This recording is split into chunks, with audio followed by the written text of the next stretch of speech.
You are on track with Lizzy Squared.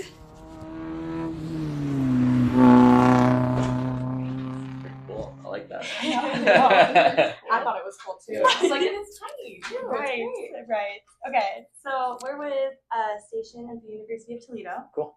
So we just have a little racing show where we introduce our audience to new Racing series. There we go. And we've talked about IndyCar quite extensively because It's our favorite series. Is it? So, That's yeah, good. Here. That's good to yeah. hear. Here. Okay, so we have a starting question for you. Okay.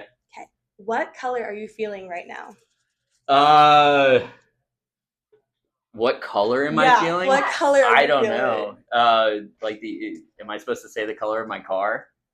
If I'm you supposed want. to. and you're feeling Yeah. that It's like, I guess it's red for Honda. way. Okay, But, okay, that's a good feeling. My favorite color though is like a seafoam. Okay. So that's what I'm actually feeling. There you I go, just yeah. came back from Florida. I'm from Florida, so Yes, Oh, nice yeah. little tropical vibes. Wonderful. Yeah. We have a question. We'll jump around then. We have a question for you about Florida. Okay. Do you want to Okay. ask it? You wrote it. It's really cute. Okay. So we read that you enjoy deep sea fishing. Yes. So in your deep sea fishing adventures, have you ever fallen or come close to falling off of a boat? Yes, I have fallen off the boat. Oh my gosh! Can you no. tell us a little bit about that? Yeah. I actually have a video of it somewhere. Oh my gosh! It's funny, but it's not that funny too because it's kind of dangerous. Oh, Because I was fishing in the Bahamas and we were catching wahoo, and the wahoo that I went to pull into the boat was a lot bigger than I anticipated. oh. And I went to pull them, and I was like standing in the backsplash well of the boat, so there's no like gunnel there to hold me in, and had the line pulled, and it just pulled the other direction, much harder than what I pulled, and I just Oh, went straight into the no. water. my Oh goodness. no. It wasn't that bad though. It was. Oh, it was okay, all right. okay. We ended up getting the fish. It You're was here. fine. You're here right now. Yeah, so yeah, I'm still alive. I didn't get hurt. yeah. Okay. So then we have another fishing question. Do you have a go-to fishing partner that you call when you want to go fishing? Multiple. Okay. But yes, one of my brother is probably my number one, Cameron, who Okay. is a middle brother out of my two other brothers. He's really good fishing. Him and I have fished together since we were literally infants. Aw. Yeah. And one of my closest friends, who he calls me his brother, because we grew up as neighbors together. Oh, okay. So he's another one that I would call. And then if I'm down south or doing any bigger trips, I always go with Logan Sargent too. So That's fair. Cool. That's Yeah. fair. Awesome. All right. We have a few racing questions for you. okay, So, our first one. So, at the beginning of this year, you raced at the Rolex 24-hour race at Daytona. Yep. And you did the two different classes. Yep.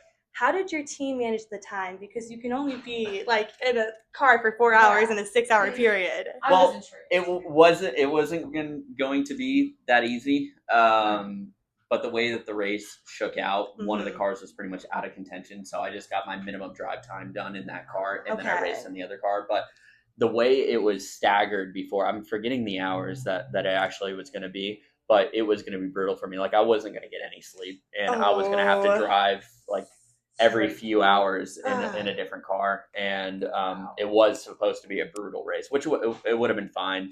To be honest, it's a very hard race mentally, but physically it's not. Yeah. So preparation for that one was huge. So yeah, that was going to be a brutal race, but it didn't end up being that bad because I just did minimum drive time in one of the cars and then drove in the other one for a period of time until that one kind of was out of contention too. So Yeah. Yeah. Yeah. Wow, All right. That's crazy. Yeah. Here, I'll pass the mic to you. Yeah, for sure, for sure. So I wanted to ask you, how does it feel to be the only driver on the grid to have beaten Pelot, especially coming off such a dominant streak? It feels good, right? Like in one sense, it feels good that we won 3 races because typically in this situation in the middle of the season, we're only just past half point. Right. 3 races would make you look really, really good in the championship. Mm-hmm. But his performance this year has taken away what we've done because of how good he's been. So there's pros and cons to it. I guess there's more pros than cons just because everybody just knows that Pelot has just been on such a huge streak. Like we've never Right. seen anything like this in IndyCar. especially in this era with when everyone's driving the exact same chassis Right. and pretty much the same motor. Right. So, yeah, it's crazy what he's done, but we're doing our best. 3 race wins is not a bad thing halfway through the season, and we'll see what shakes out in the rest of the season. Maybe we can catch back up if he has some bad races and we have some good ones. Oh yeah. Yeah. Did you want to ask your question? Or Oh, yeah. Yeah, so team communication is huge during races. Yep. So when you're communicating to your team, do you find the atmosphere to be like calm, or can it get chaotic? And if it gets chaotic, how do you handle that?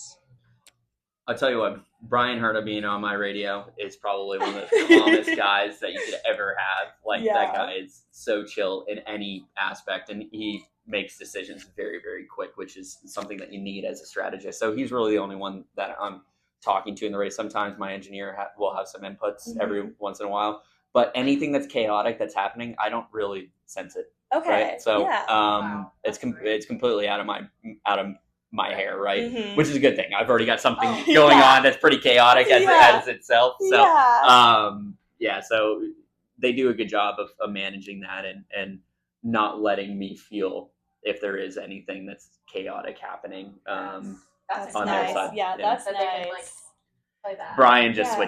switches it off, right? Like, he's Yeah. just so calm, so cool, and he always delivers things in a very calm manner. That's phenomenal. Yeah. Love that. I'm trying to think. Right. Okay, so we have another question. Yep. So, what legacy do you want to leave in the sport, if any? I'm not sure. I don't race to leave a legacy. Mhm. I race because I enjoy it, and for me, it's been my lifelong goal to just be an IndyCar and compete in the series, and I've already accomplished my goals by doing that, right? So everything that I'm doing now is pretty much a bonus to me. But as a racing driver and as a competitor in myself, you always want more, and you almost never feel satisfied, but I always have to look back and be like, you've gone way further than I could have ever imagined. So in a ways, I'm not looking to leave a legacy. Like, I don't feel like that is something that I need to feel accomplished in this sport. I just want to enjoy it and maybe be remembered as a guy that had fun in this sport, right? And made a living doing what he loved. Yeah, I like that. You want to ask our last question? Yeah. So I'll hold the mic. Oh boy. We went to the Indy 500 weekend. We went the whole weekend pretty much. Lizzy was there for practice, and it was cool. great. Yeah. But one thing that I decided to do this year was during the parade, as the drivers were going by, I would play rock, paper, scissors with a few. Okay. of them. Did I play with you? No, Okay, I did play. I don't think I got you. I don't Okay. think I got you. I think I got Kiffin Simpson, Alexander Rossi. Shoot. There were a few others. I played there rock, were- paper, scissors with like 2 or 3 people during it. Yeah, a lot of people that's like to do that. It's like a new thing. It's so much fun. Yeah. It started for me last year. I saw people as they were going around the corner. They were doing it, and it was, oh my gosh, it was great. So, do you think you can beat me in a game of rock, paper, scissors? I can try. Okay. All right. Here you I'll go. hold the mics. Is it Do we best wanna 2 out do of best 3? of 3? Yeah, best of 3. Best, Okay, best all 2 right. out of 3. All right, ready? Rock, paper, scissors, shoot. All right. Rock, paper, scissors, shoot. All right. 1v1. Okay. All All right. right. Rock, paper, scissors, shoot. All right. Oh, yes. That's it. Thank you I lost. so much. Thank you so much. That's all we had. That's all the questions we have for you. Okay, We perfect. appreciate your time. Thank you guys so much. And Appreciate thank it. you so much. Of course. Are you guys going to be here all weekend? Yes.